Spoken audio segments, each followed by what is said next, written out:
Hey everyone, welcome back. This week, hopefully, we finish the new car.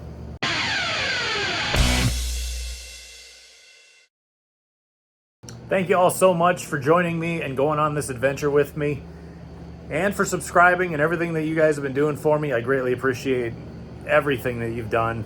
We're creeping towards that 1,000 mark where I can finally start to get monetized, and maybe Google can start sending me some pennies so I can afford, I don't know, a bumper sticker or something.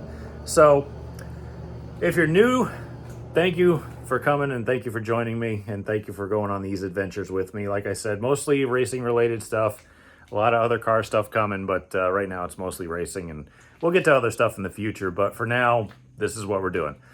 I am rushing to get this car ready to practice because I got this idea in my head that, you know, I have 2 weeks. I've got the end of this week and I've got next week. And then I go out for at least a week with eye surgery, and I don't know if I'm going to be 100% to even go run the car after that because, well, I remember last year when I got it done the first time, and that was really not fun.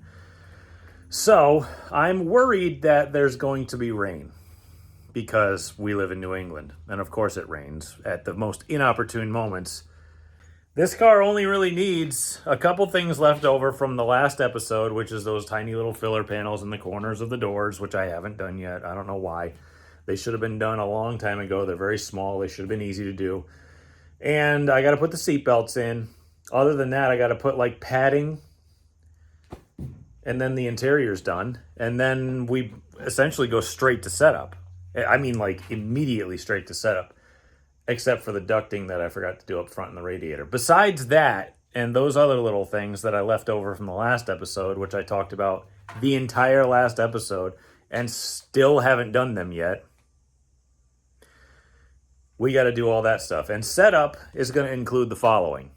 Not only cleaning off the car because it's become a table yet again, any flat surface that I have, if I ever leave anything out, it becomes a table and it gets as cluttered as humanly possible.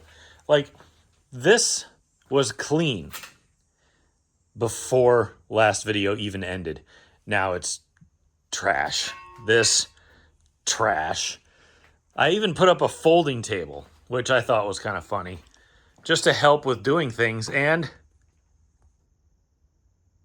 it's got stuff on it because every flat surface just gets covered no matter what happens. So I'm going to clean that stuff up, but we have to get into the pile of springs and figure out what we're going to run. I got a good idea, but that's got to go in. I've got the shocks kind of sitting around. Those have to be bolted in, but obviously we're going to set ride heights up front first.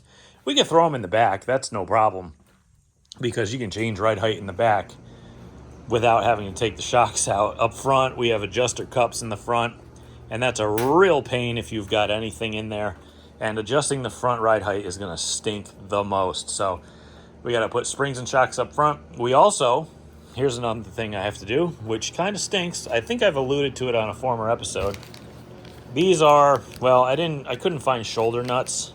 I could only find these serrated ones, but they do have a shoulder on it, so that makes life a little easier. I have to cut holes or drill holes in the chassis, slide these up into the chassis and weld them in so that I can bolt the sway bar in, which I've got about 15 of them over there. And I have to figure out where that goes because these tube chassis cars don't come with the provisions, and I think that's really, really stupid. So we've got to do that as well. So clearly, the first thing we're going to have to do is fabricating because, well, what's the point of putting springs and shocks in the car if you still have things you have to make? So we're going to get all the little stuff done first. Like, we have to put the sway bar mounting holes in. That's fabricating. We have to put these little tin filler panels in.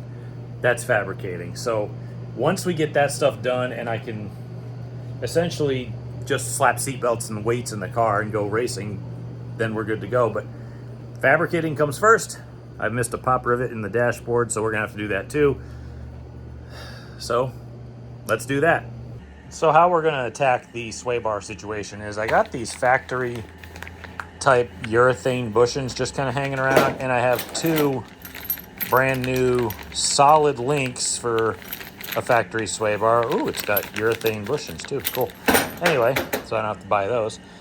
I'm going to stick a factory sway bar in here.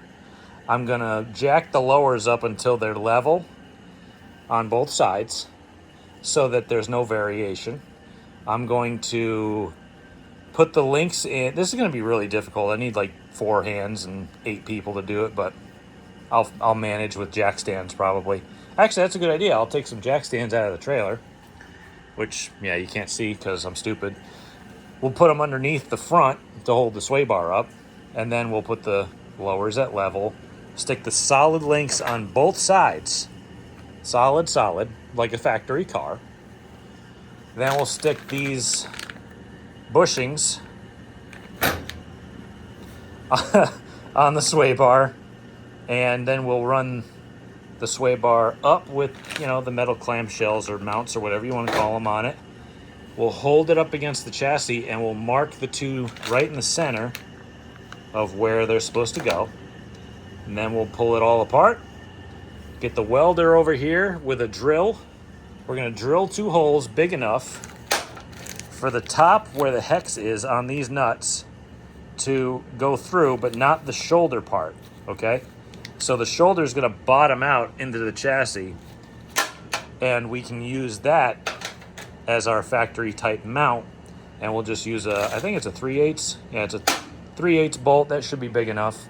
I should have some pretty decent ones hanging around, and we'll bolt them straight up into the chassis. Sway bar should be mounted pretty secure.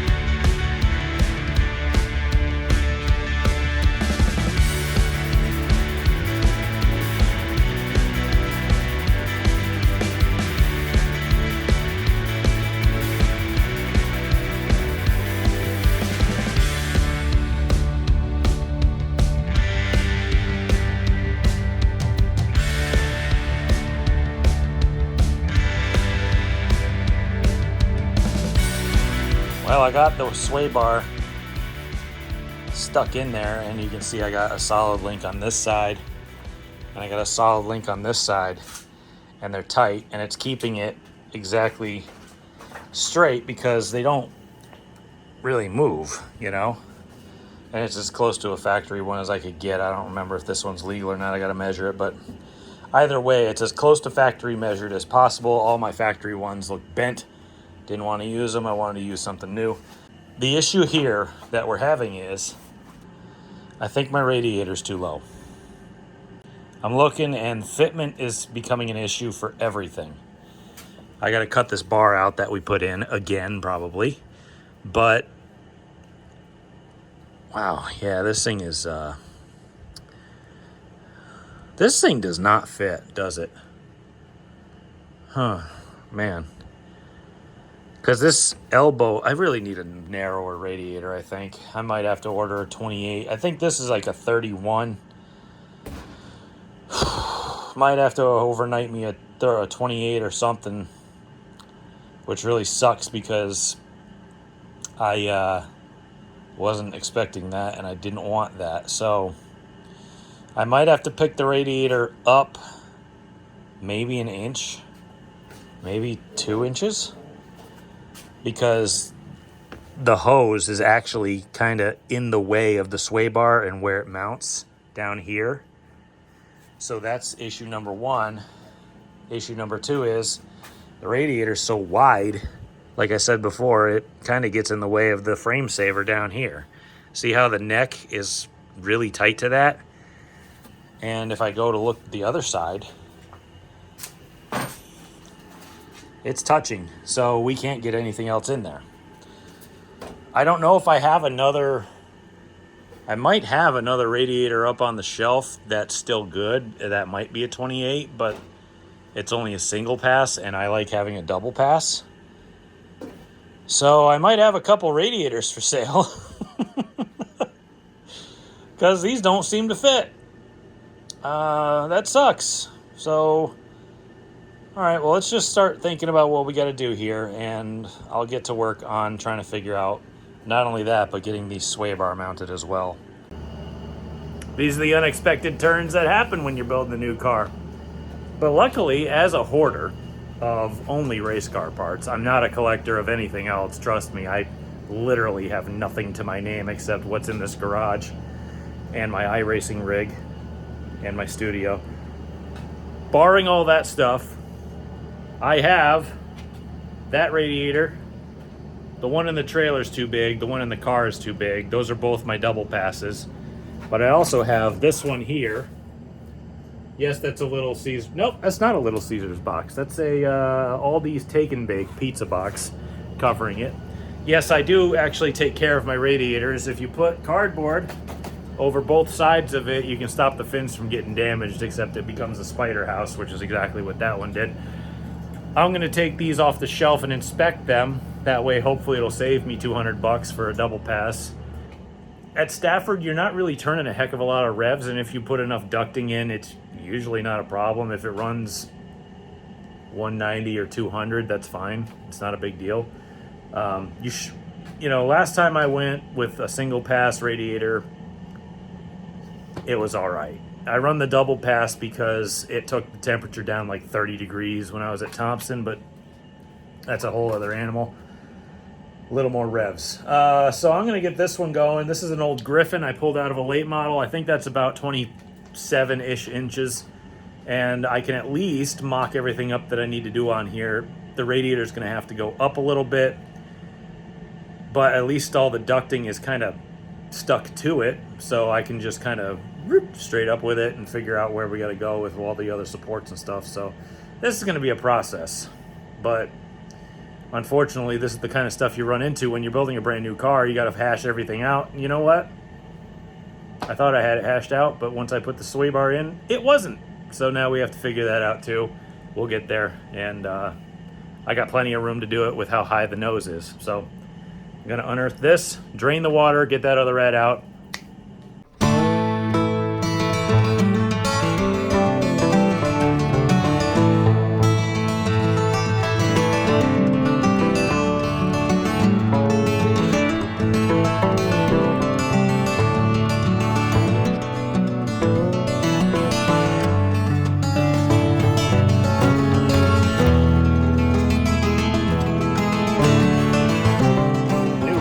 Bracket looks a lot more promising, or mount, or whatever you want to call that.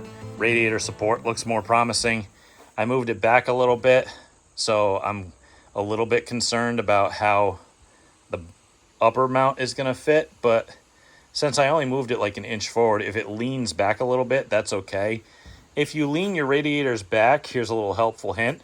It actually helps it cool a little bit more because it covers more surface area of the radiator fins themselves. Because if they're flat and they're going through the wind, you're only really getting that front edge. But if they're a little bit angled, you're getting a lot more of that leading edge. So just a little helpful hint for all those racers out there who don't know. I got the sway bar mount in, and I got those marked. So now I have to disassemble everything, get the sway bar the hell out of here, find the right one, and then we got to take and drill holes, weld in those nuts, and our sway bar mounts will be complete. So the new radiator mounts are pretty good. Looks pretty good. I'm just trying to figure out what to do next. I've got to figure out where I want to put that cross brace back in. We might have to move it all the way up here. And if we do, we're going to have to use my slim fan, which I'm looking for. Oh, it's on the floor over here. I got one of these really slim fans. That should clear pretty easily, hopefully. I'm going to have to put that in as well at some point. Stay. I got this old radiator in. Like I said, it worked fine. And I definitely practiced my aluminum welding on it, and it still works. I have to move the outlet spout, though. I've got one of these with way too many holes in it. I don't know why. I got it for like free, so I just got to take this off, flip this over so that it goes over here, figure out what to run for an upper hose over here. I'll Probably just reuse the same one. Unfortunately, I bought this lower hose and I cut it to fit the last radiator support or last radiator spot where I had it before. And now it's like an inch short. And I really got to squeeze it to get it on. And I don't like that because what if pressure builds and it just starts to pull it tighter and it pulls off of stuff. So I'll probably just reorder the same one off Amazon and not cut the ends off. That they give you an extra inch on each side that you can cut off if necessary.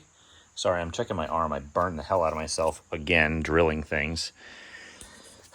It's just never ending, but we'll get that figured out. Might cost me another 28 bucks or however much that hose was, but you know, to have it right is really what matters, and I'll have it in a few days. So I'm going to keep routing and doing stuff up here until I figure out what we're doing next, and then finally moving on. Oh, by the way, I did weld in the sway bar mounts. They are ready to go. I just got to find the right bar to put back in.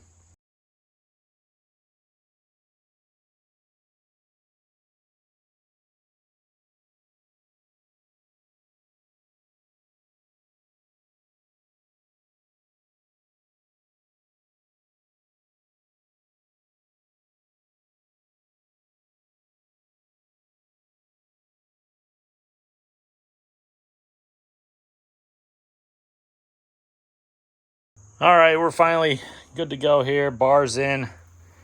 Radiator has been picked up a little bit, which it actually needed a lot, and I put a smaller one in, which really helped fitment a whole heck of a lot. Again, I know this radiator works. If it didn't work, it'd be in the scrap pile. But when I save stuff, I protect it and hang it out on the wall so that I know that it's still good to use. I don't just say, oh, I don't know, but yeah, that's perfectly fine.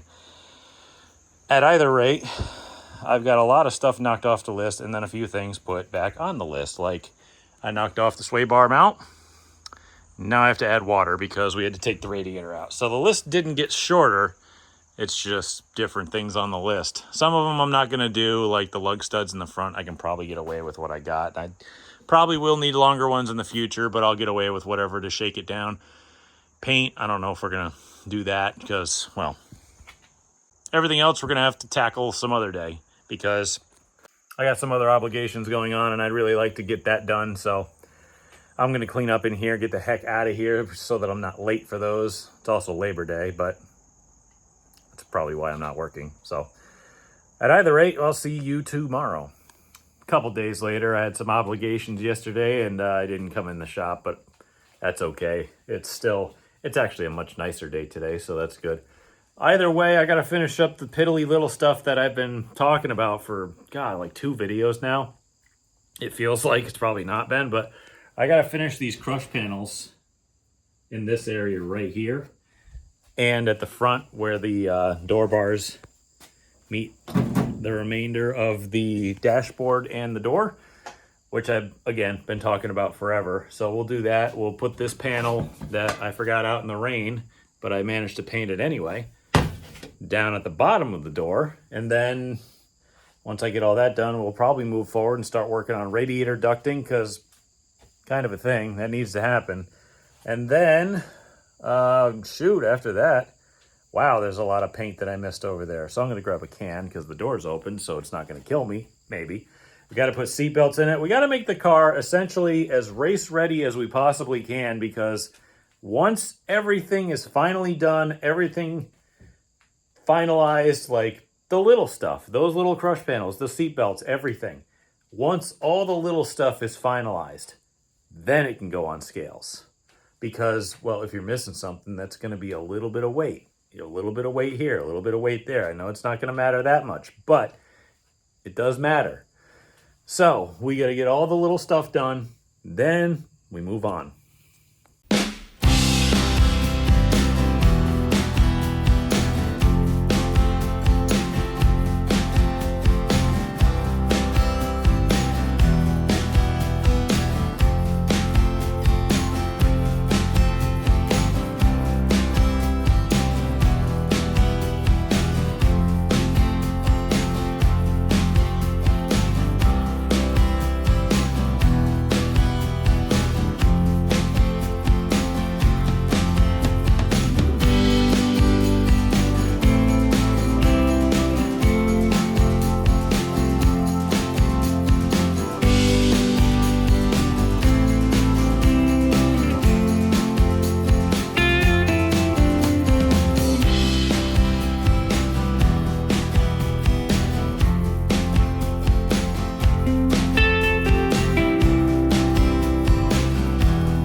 got a little bit of work done while I was off camera because, well, time lapses are boring sometimes, and I didn't want to subject you to all that, but I know you all like watching people work and stuff, so that's why you tune in.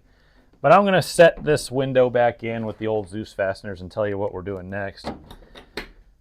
The interior's done. I'm pretty sure.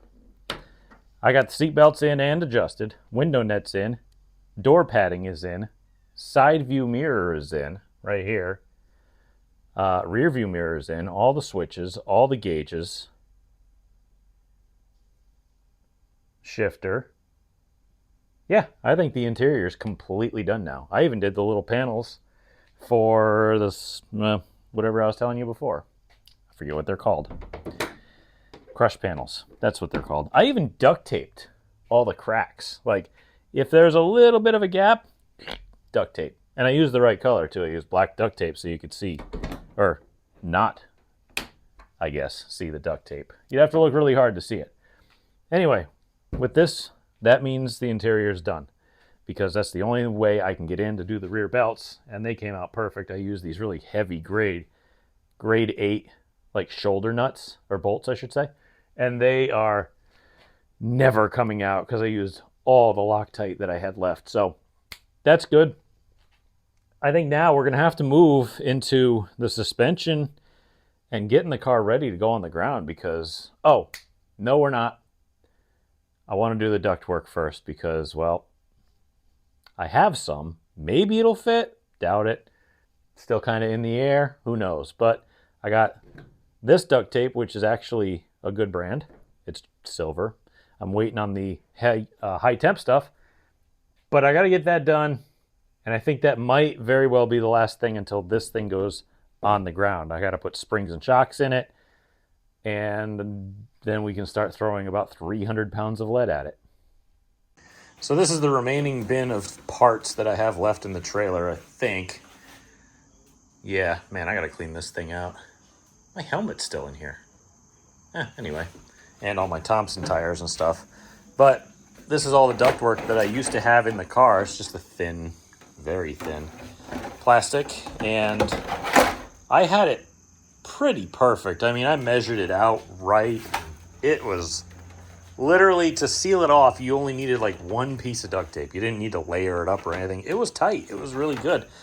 Problem is, I don't know if I'm going to be able to reuse it now because I got a different chassis. The width here between the bars is probably different. Maybe I can fudge it. Maybe I can make it work. I know I cut this out to fit the actual nose itself, and that was perfect. But now, I don't know. Everything's different. So different distances, different chassis heights, different all this stuff. I don't like to let things go. I do like to reuse as much as humanly possible. So I'll probably take this in the shop and see what I can recycle. And if I need to, then, well, I guess we're going to be building new stuff. So off we go.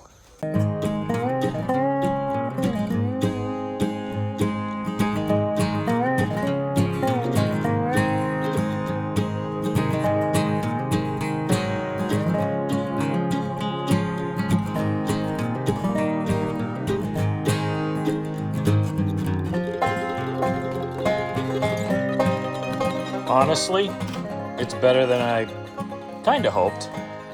I knew we could make something work, but it's pretty tight, I'll be honest with you. Obviously, it's not done. I still have to, like, get it flushed up against it and get it taped down a little bit more. I have actual HVAC high temp duct tape coming, or foil tape or whatever. So we're going to foil tape that straight to the radiator and up the top edge here, make sure that's nice and straight. And I might take a little piece and go like straight down to the support so that straps it down basically. And the ducting should be done. I mean, if you do very clean and very tight duct work where there's no gaps, no air pockets, no seams, that car is going to stay cool. And you might not even need a fan because as much air as you can ramrod into the radiator, the better, because you don't want to be fighting any sort of overheating issues because that just sucks and it ruins your fun. So, like I said, I'm still waiting on Amazon to deliver that. That might be next week, unfortunately, because it's taking a while. I have other foil tape, but apparently this stuff is really good, so I'm just going to go with that. Otherwise, I think I'm done here. I was hyperextending my knees trying to get that duct work in because I'm bending up over backwards, basically like a ostrich or whatever. And yeah, that hurts a lot. So I'm kind of waddling around with bent backwards knees. And yeah, I forgot that I'm not a spring chicken anymore. So the duct work, by the way, came out pretty good. Like I said, pretty happy with it. We still have, God, I don't think we have anything left to do. So there you go. I'm probably going to go inside. iRacing has an update, and they released Ford Mustang mini stocks, which I'm pretty excited about because not only do I know the guy that they used for the sounds and stuff, but I used to race against him because that's where I got my start, was in mini stocks. I think if I could have a small little aside about my racing history, in 2003, yeah, I am that old, I was in college. But I got my start in a glorified enduro. I think I bought a car for $400 and promptly destroyed it and myself, and quit racing for 5 years and got a mini stock from these guys, who are still my sponsor and still a part of my program today, and probably the only reason we're going to Stafford. So I bought it from him. They've been a part of my program ever since. We blew up, I don't know, every engine I ever got and put my hands on, but at the same time, we got a lot of experience driving cars with no power steering and only 200 horsepower.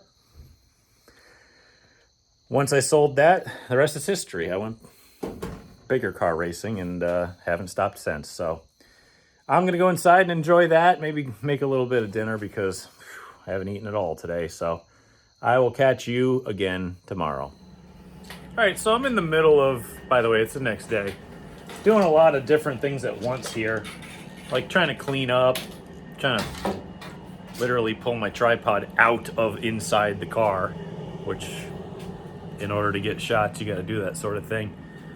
I'm working on finalizing a lot of the things that are supposed to happen to this car before it goes on scales, and I need to put like springs and shocks in it and at least get the thing close to where the range it needs to be on ride heights, because I gotta fix the front adjuster cups and make sure that they're ready to go when we put the car on the ground.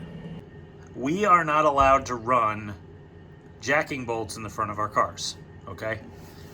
We have to run stock shocks, or stock body shocks, I should say, or at least stock design. Whatever they say in the rule book we're allowed to run, that's all we're allowed to run.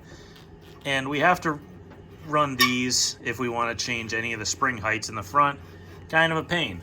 But I've heard from numerous different people who have helped me out and gotten me in the right direction with this chassis, because I've never had one, and they have, and they've been a good resource, that these things you might have to bottom it out all the way in order to get even a little bit of ride height. And then these things are like, gosh, like I'd have to measure, but it looks like about 2.5 inches, something like that, 3 inches. And with a minimum frame height of about 6 inches, we have to play with this in order to get it set so that we can at least adjust it off of the adjuster and have the frame rate set. So that's kind of what I got to do up front, and that's going to take a little bit of grinding and fabrication because, well, it's welded around this lip. It's not welded all the way around because you'd never get it back out, but I just kind of weld the lip because the spring's going to hold it up anyway. And I got to get that set. So we're not going to put shocks in it until the car is essentially scaled and ride heights are set. I'll just probably lay them in here. But that's on the list, and that's kind of an important thing. The second important thing, I don't know if I'll make it in this video, but probably, the transmission has to come out. That's not a legal transmission. They want a transmission with a 1.5 second gear ratio. That's not. So I have to yank that back out, grab that one on the shelf, put it back in, even though it kind of needs a rebuild. I might save the transmission for tomorrow just because I'd really rather get this stuff done first, and I'm freaking exhausted already. and not having fun. But at least I can do something like clean up the shop, maybe do a little bit more fab, get the springs and shocks in that are supposed to be in. Maybe we'll put some air pressure to these tires. I don't even know. I haven't even sized these tires. I just grabbed them out of a pile because they're the Stafford tires, and they're a lot different than what I run. They're like an 8-inch tire on a 7-inch wheel. So they're a little bit bigger, weirder, different, and I gotta size them and just at least get them in a ballpark of what I think is right. That way, at least when we go to put it on the ground and check for ride height, we can get some kind of an idea of where to start. So if I gotta take those adjuster cups out and cut them, we'll cut them. Whatever we gotta do.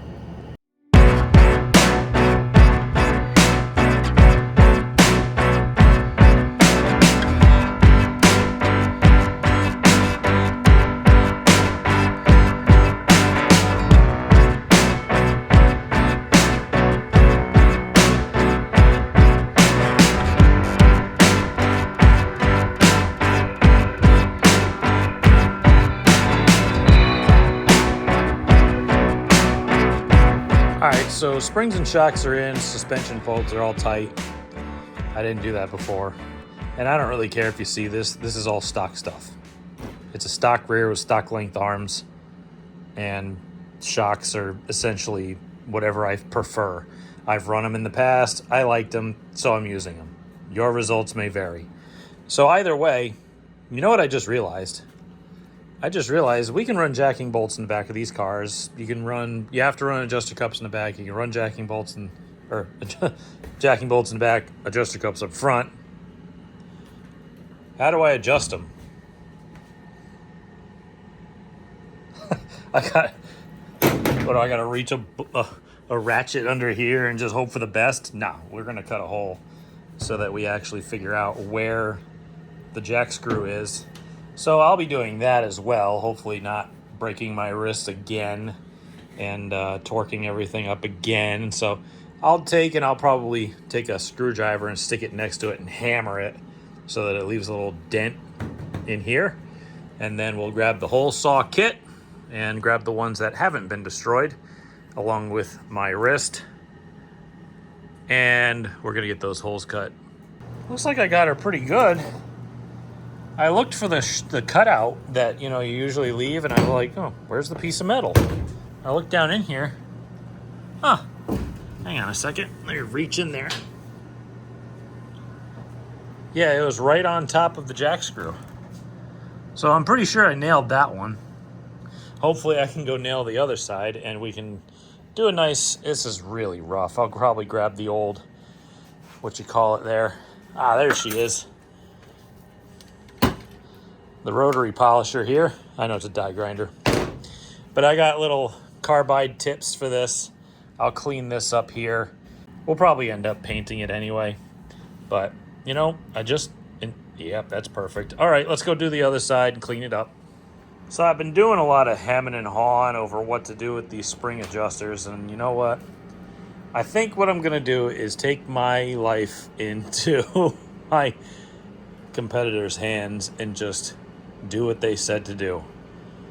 Cut one side flush, stick it over there, cut one to about, a half inch to 1 inch and stick it over here because these are a little bit taller than what you think. And so, you know what? I keep looking at the gaps and I'm like, well, I don't know. And then I'm like, well, maybe they're right because these gaps look awfully tight.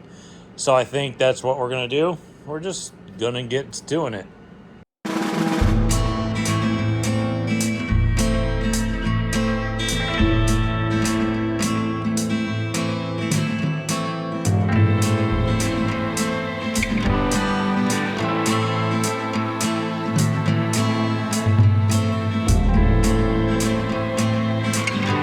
Okay, I'm really tempted to try, putting it on the ground just to see what the minimum ride height is and at least get a baseline. I have no shims in the uppers for caster camber toe.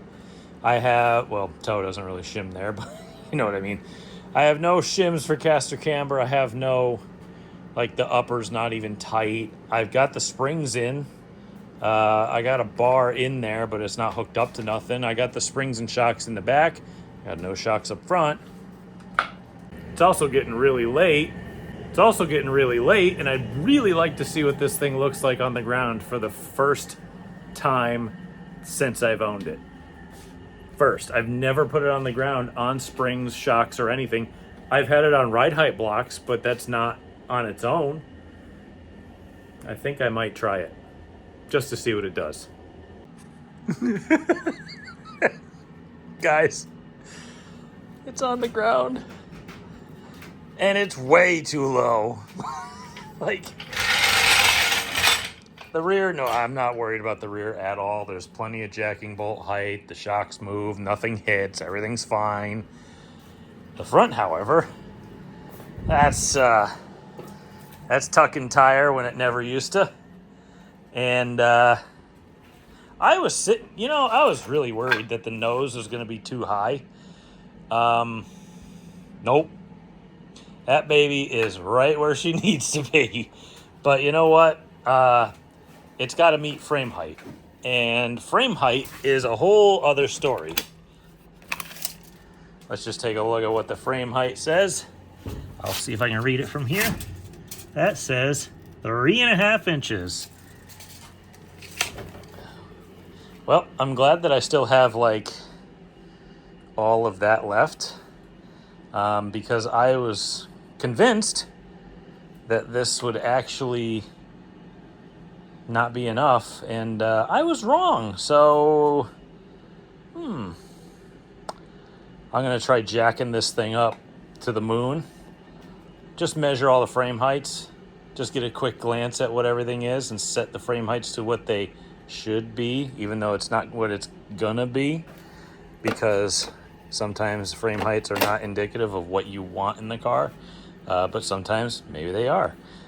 So, oh boy. Oh, I also forgot to pump the tires up, so that's probably, let me see. Yeah, that one's flat. So that's probably going to be a 1/4 inch or so, but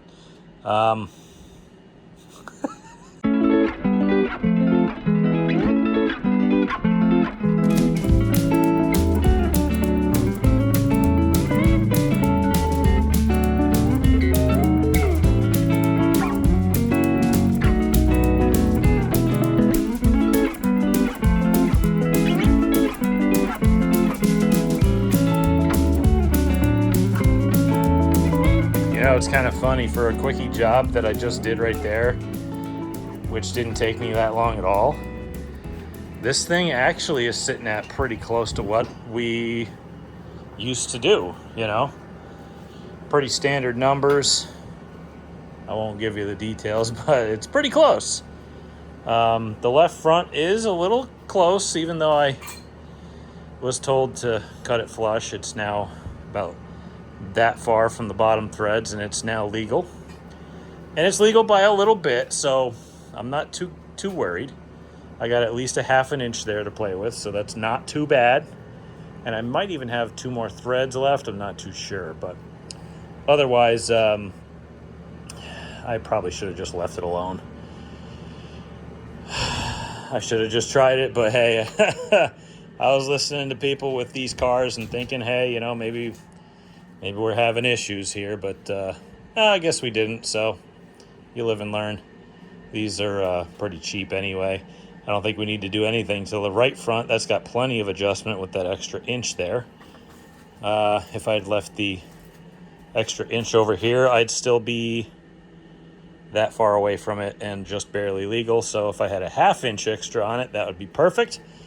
But we'll see what happens when we scale the car. Otherwise, I have been out here for way too long. I forgot that I have to work tomorrow, because how else do I pay for this? I mean, let's be fair. And this thing is every single day closer and closer to being on scales, and let's just say that I have an appointment this weekend with some people who know what they're doing a heck of a lot more than me. And we're going to be laying hands on this car. I don't think I'll be filming that. So,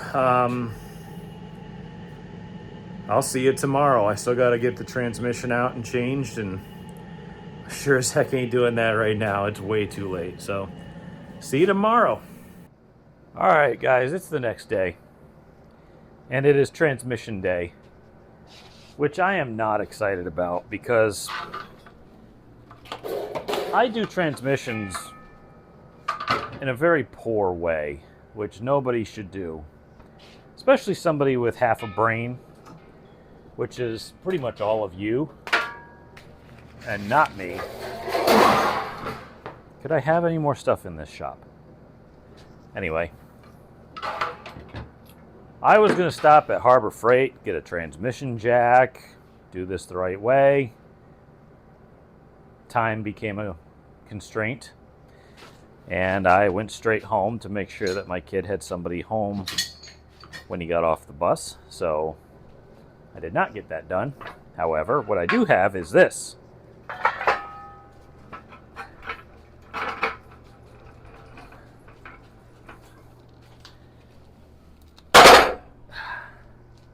A solution to being cramped underneath the car is this, my quick jack. I've done reviews on it. I've showed people it. I've etc., etc., etc. Anyway, whatever. Anyway, this is going to go under the car, and this thing, with the push of a button, will jack this car up so high that I could live under it. So, even if I'm sitting here like an idiot trying to bench press a transmission into the car, it's a little bit easier. Getting in's not easy because, well, this thing takes up the entire side area of the car, so you have to go in from the front or the back. Either way, it still makes life a lot easier if you're trying to do transmissions the way that I do them, which is stupid. So I'm going to lay this out, get this thing in the air, get that transmission out, maybe even rebuild it and put it back in, or maybe I'll just put my other one in that needs to be rebuilt. Either way, let's get to it.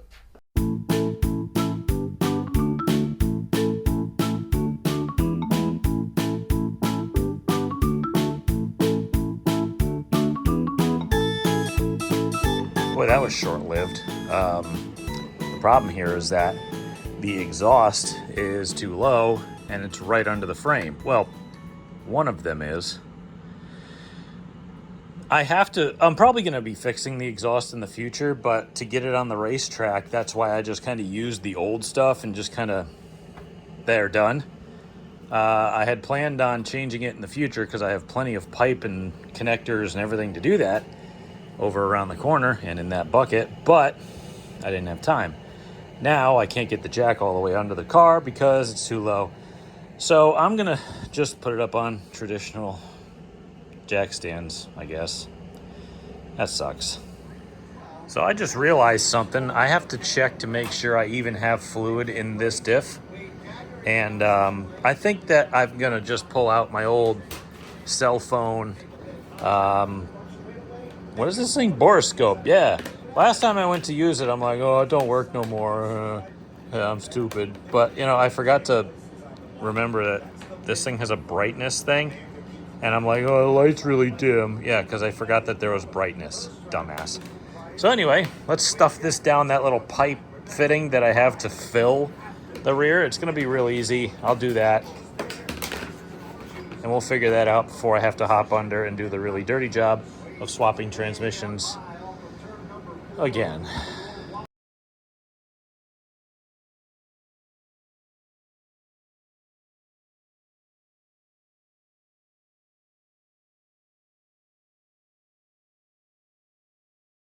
Well, it looks like it's got fluid in it, so I'm not going to worry about it too much.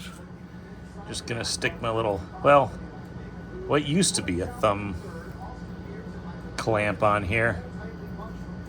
And then we get underneath where the transmission is and have that slam us in the chest a few times and immediately hate ourselves and get bruises all over us, and we'll be good to go.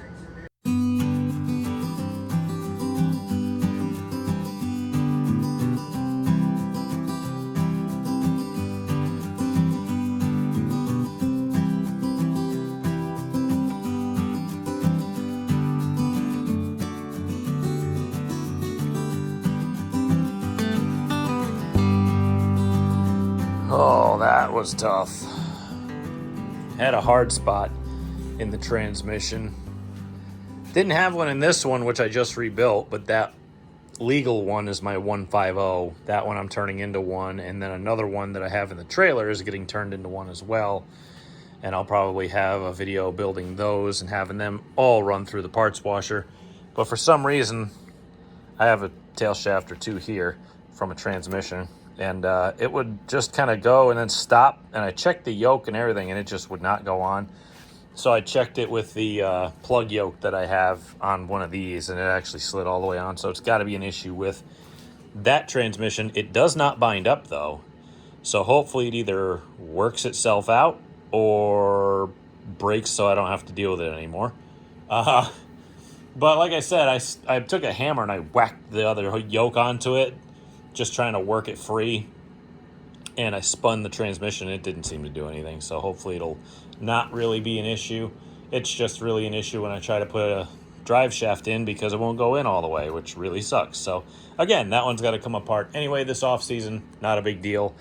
Otherwise, I got this thing ready. Finally, I think it's finally ready. I do have to tighten a couple bolts, I just remembered. But rear shocks, rear springs in, rear ends in, and tight except for, I think I forgot to do the bulkhead on the lowers. Tighten those. Interior is done. I even got some padding. I used that because, well, my dad made that for me and I wanted to use it. Seat belts, switches, gauges, wiring, mirrors, controls, everything's done here. Body's on, engine's in, and it runs. I just have to put water in it. Exhaust is now completely done, if you caught it. I even put a little overflow here, which is cool. And that's done. Radiator's in. Ducting's in. I'm just waiting on tape for that, so that'll be done. And then this thing can go on scales. I even got springs in it. I don't have the shocks yet because we're going to have to do adjustments. And that's a real pain because you got to knock the ball joints loose to get them out. But otherwise, this thing is pretty well ready. Even though it looks incredibly complete, it's still not really done yet. We still have to set it up. We still have to do some final, little tweaks here and there. Maybe a little paint job here and there. Some tape in the ducting. Scale it. Like I said, there's tires, prepping stuff. We still got to get a lot done. Transmissions I got to rebuild just because they need to get done. A lot of stuff to do. But we managed to get a lot done in this video too because, well, every little step that we take gets us closer to being on the racetrack, which, by the way, as I'm recording, they are racing at Stafford. I will be there next week. I'm not sure at what capacity we're going to be there. I'm not sure if we're going to actually race the car, but I am lined up for a private test before they go racing. So I'll be there Friday. I'll be there recording stuff. And who knows? Maybe I will be racing. I don't know yet. We're still on the fence. Maybe we'll just shake it down. Who knows? Either way, stay tuned to Flow Racing if you have a subscription to that streaming platform because that's where they're on. It's a little pricey, but you know what? You get a lot of good stuff with it as well. And yeah, I'll have to catch up with you guys next week. I think that's about enough for this video because I'm probably not going to be back tomorrow, and I think I got a couple things to do outside of this, and I think I'll leave you with a short video, and I'll probably put that in air quotes if it's not, but either way, making strides, and this thing is almost done. I mean, we put it on the ground this episode, so that's pretty awesome. So if you haven't subscribed, please consider doing so. It won't all be racing. A lot of it will be, especially next year. By the way, I did tape the 8 back on my car because that's what number we're going to be up at Stafford. I'm going to continue the tradition. My brother was 81. He still is. And we started that back in 1999. So I'm taking it to Stafford because, well, somebody else took my number. So I got to use it. Tell your friends if you think somebody might be interested in this type of thing. Again, not going to be racing all the time, especially in the off season. And I'm hopefully, fingers crossed, going to have another project coming in here that's a lot more special and meaningful to me. Either way, thank you all again for joining me. I greatly appreciate it, and maybe soon we'll see you at the track.